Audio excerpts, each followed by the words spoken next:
English Leap Podcast. From Speak English with Class.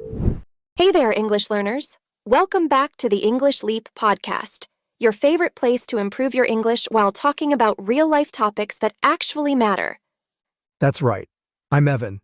And I'm Erin. Today, we're talking about something I know a lot of you will relate to. Being ambitious, but lazy. Ah, that magic combination. You want success, but when it's time to actually do the work, suddenly your bed is the most comfortable place on earth. Or you open YouTube for inspiration, and next thing you know, you've watched 5 videos on how to be productive, but haven't actually done anything. Oh, that's painfully accurate. But here's the good news. You're not alone. And today, we're going to break down exactly why this happens and how you can actually overcome it. All right, let's start with a question for everyone listening. Think about your biggest goal right now. Maybe you want to start a business, learn a new language, or finally get in shape. You can picture the dream perfectly, right? Mm-hmm.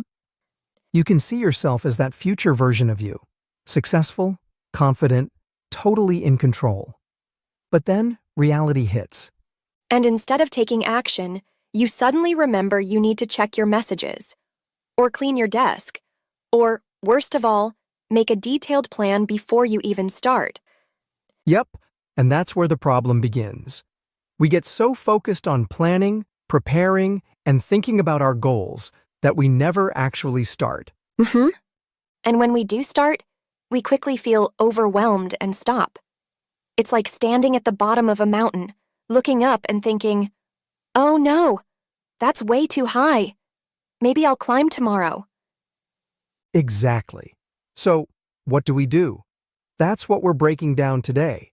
How to work with your laziness instead of against it, so you can actually start achieving your goals. Oh, before we dive in, don't forget we've got a free PDF for this episode. It's more than just a summary. We've added a comprehension exercise and grammar practice to help you improve your English too. So, you'll boost both your productivity and your English skills. Grab it from the link in the description. Okay, let's talk about the science behind this. Why does this even happen? Why do ambitious people struggle with laziness? It's actually simple.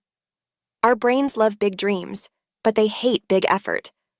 When something feels too overwhelming, our natural instinct is to avoid it. Right? It's like your brain sees all the steps you need to take and just shuts down. Think about it like this. Imagine you have to run a marathon. 42 kilometers. If I told you to start right now, no training, no warm-up, just go, how would you feel? Probably like dying after 100 meters. Exactly. That's how big goals feel. You see the huge distance between where you are and where you want to be, and it feels impossible. So, what do? You stay in bed and scroll TikTok instead. So the first thing we need to do is stop thinking about the entire marathon and just focus on the first step. Exactly. So instead of writing long to-do lists, let's try something different.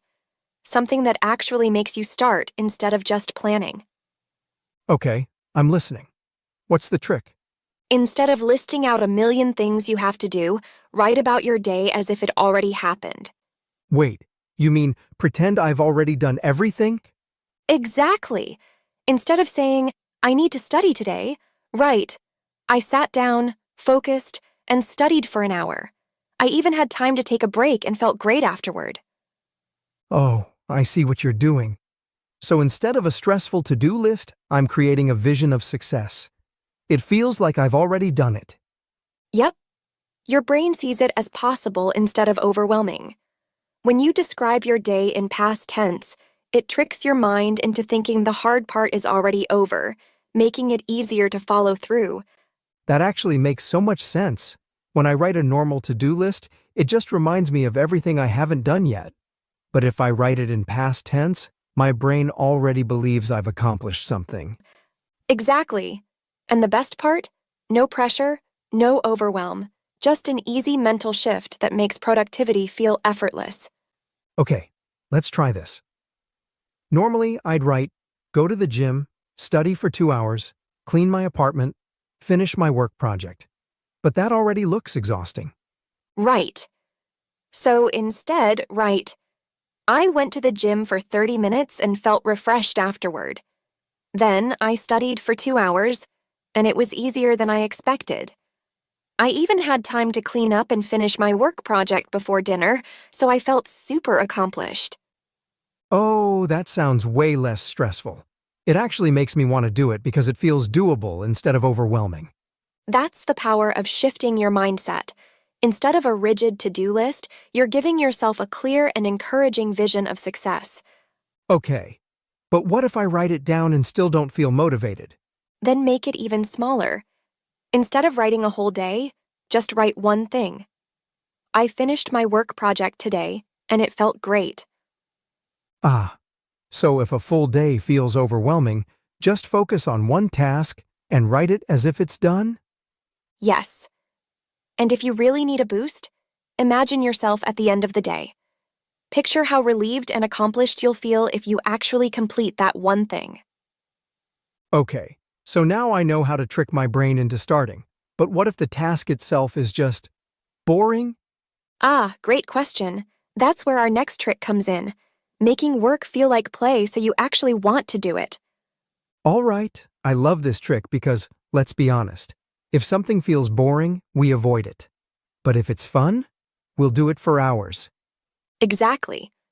So instead of forcing yourself to work hard, you can trick your brain into wanting to do the task. Okay, but how do we do that? I mean, work is work, right? Not necessarily. Let's say you need to clean your room. What's something that makes it feel less boring? Music! I blast my favorite songs and suddenly, I'm a cleaning superstar. Exactly. Small changes make a huge difference. Music, a different location, even a cup of coffee. These small things can make boring tasks way more enjoyable. All right, but what about things like studying? How do I make that fun? Turn it into a game. Set a timer for 10 minutes and challenge yourself to finish as much as possible before the time runs out. Ooh, like a speed round? That makes it way more exciting. Yep. Or use rewards. If I finish this task, I get a coffee break. I love it. So instead of forcing myself to work, I just make it fun. Exactly. And that's what makes it easier to start and stay focused. Okay, so now I'm starting and having fun. But what if I still don't finish things? That's where our next trick comes in. The unfinished task effect. Let's get into it. So we've talked about how to start and how to make work fun. But let's talk about another problem. Starting something and then just never finishing it. Oh, that's me. I'll begin something, feel productive for a while, then suddenly lose motivation and convince myself I'll finish it later. But later never happens. And the worst part? That unfinished task stays in your mind, making you feel guilty every time you think about it. Yes, I'll completely ignore something for weeks, but then the moment I try to relax, my brain suddenly reminds me about it. That's called the Zeigarnik effect. It's a psychological trick our brains play on us. Once we start something, our minds don't like leaving it incomplete. Oh, so that's why when I start a Netflix show, I have to finish it. Exactly. And you can use that same trick to your advantage with work and productivity. Okay, so how do we make the Zeigarnik effect work for us instead of against us? Simple. Don't aim to finish, just aim to start. The moment you begin, your brain will naturally push you to keep going because it hates leaving things unfinished. So instead of saying, I need to finish this report, I say, I'll write the first sentence? Exactly. Once you write that first sentence, your brain won't want to leave it hanging. Before you know it, you've written a full paragraph, then a page, then you're done. Oh, that's sneaky. It's way easier to convince myself to do one small thing than to commit to the whole task. So now we know how to start, how to make work fun, and how to keep going once we've started. But what if we're spending time on the wrong things? What if we're just being busy instead of being productive? Oh, I know this one. I have days where I'm super busy answering emails, organizing my files, checking notifications, but by the end of the day, I've done nothing important. Exactly. And this is what happens when we don't prioritize correctly. Just because you're doing something doesn't mean you're making progress. Right. It's like running on a treadmill. Lots of effort, but you're not actually going anywhere. Perfect analogy. That's why we need the Eisenhower matrix. It helps us figure out what's actually important and what's just wasting time. Okay, I've heard of this, but never used it. What's the deal? It's a super simple way to organize tasks. Picture a box with 4 squares. Every task you have falls into one of these categories. Number 1. Important and urgent. Do it now. Like deadlines, emergencies, last-minute prep. Number 2. Important but not urgent. Schedule it. Like learning a skill, working out, long-term projects. Number 3. Urgent but not important. Delegate it. Like emails, small admin tasks, unnecessary meetings. Number 4. Neither important nor urgent. Delete it. Like mindless scrolling, binge-watching random videos. Oof. So my 2-hour research session on productivity videos falls in category 4, huh? Yep. If it's not actively helping you reach your goals, it's probably just a distraction. Okay, so how do I use this? Just write down my tasks and categorize them. Exactly. And once you see where your time is going, you'll realize a lot of what feels urgent can actually be ignored or scheduled for later. That makes sense. So instead of feeling busy all the time, I focus on what actually moves me forward. Exactly. Work smarter, not harder. Okay. But what about people who get stuck because they're afraid of failing? Like, sometimes I avoid things just because I don't want to mess up. Ah, that's a big one. That's where our next trick comes in. Learning to embrace being bad at something so you can actually improve. All right, I'll be honest. I hate being bad at things. If I'm not naturally good at something, I tend to just not try. Oh, I so get that. And that's exactly why perfectionism makes people more lazy.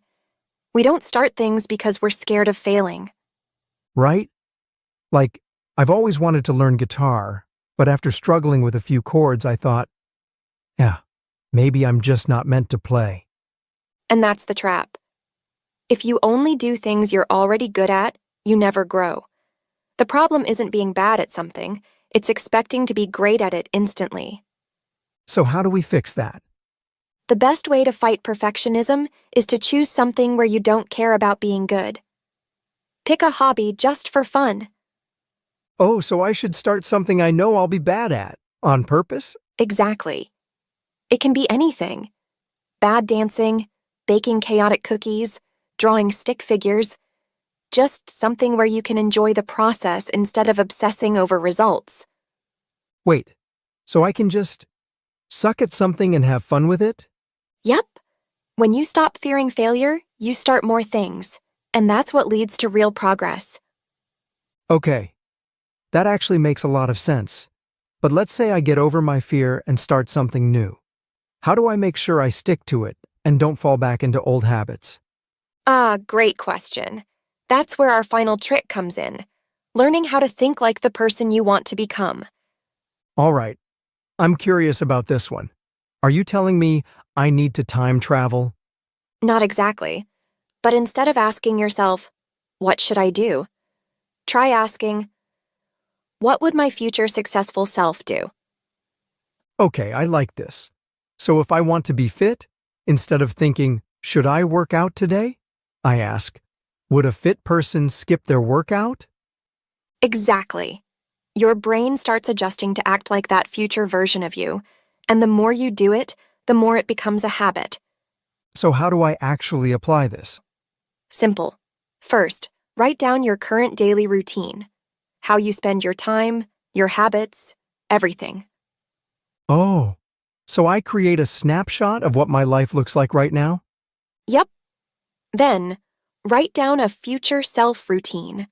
What your ideal, successful version of you would do in a day. So if I want to be a productive person, my future self would wake up early, work with focus, and actually finish projects instead of getting distracted? Exactly. Then, compare the two routines and find small habits you can start right now to bridge the gap. Oh, that's brilliant. Instead of waiting for some magical, perfect moment to change, I just start acting like my future self today. Yes. And once you start thinking like your future self, your decisions naturally align with your goals. Wow, these tricks actually make sense. No more excuses. Exactly. But before we wrap up, let's break down some of the key words and phrases we use today with our vocabulary expert, Charlotte. Hey everyone, it's Charlotte, and I'm here to go over some important words and phrases from today's episode to make sure you understand them completely. Ambitious, meaning having a strong desire to succeed. Example, Sarah is very ambitious. She dreams of becoming a doctor one day. Overwhelmed, meaning feeling too much pressure or stress from something. Example, he felt overwhelmed with all the homework and projects due this week. Procrastination, meaning delay or postpone tasks. Example, Jake's procrastination made him finish his assignment at the last minute. Instinct, meaning a natural reaction or behavior.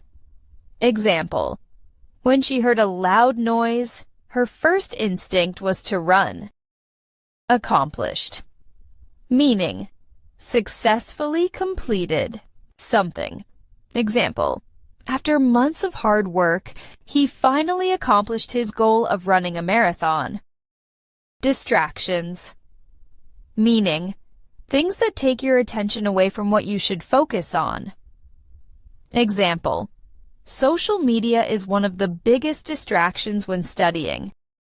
Perspective, meaning a particular way of viewing or thinking about something. Example, from his perspective, the problem wasn't as serious as it seemed. Perfectionism, meaning the tendency to want everything to be perfect, often causing delays. Example, her perfectionism made her spend hours rewriting the same paragraph. Cliffhanger, meaning a story or episode ending in suspense, making you want to continue. Example, the movie ended with a cliffhanger, so now I can't wait for the sequel. Delegating, meaning assigning tasks to someone else. Example, a good leader knows the importance of delegating tasks to their team.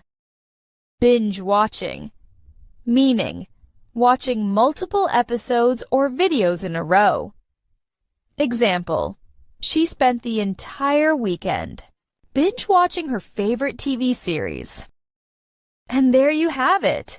These words and phrases will help you not only understand today's topic better, but also use them in real-life conversations. Try them out. That was super helpful. Thanks, Charlotte. Yeah, these words are so useful, especially when talking about productivity and habits.